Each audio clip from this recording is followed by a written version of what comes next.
In this video, I am going to teach you how to download your CV from Europass. This is perfect if you want a professional-looking CV for job applications. We'll make sure you have it ready in just a few clicks. Let's get started. First, go to europa.eu, then scroll down and click Create your Europass CV. This will take you to the official Europass CV Builder page. Next, click Create New CV. This starts the process of building your document from scratch. Then enter your personal details or any information required. Make sure your contact information is accurate and up to date.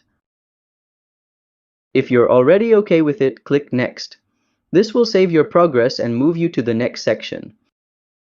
Now select a template you want. Choose one that matches the style and tone you prefer for your application. Click Next again. This will take you to the final customization step. Name your CV in the box. This helps you keep track of different versions if you make multiple CV. Now click Download. Your CV will be saved to your device in PDF format and ready to use. And that's how you download a CV from Europass. If you found this helpful, give it a thumbs up and subscribe to How to Tutor for more easy guides. See you next time!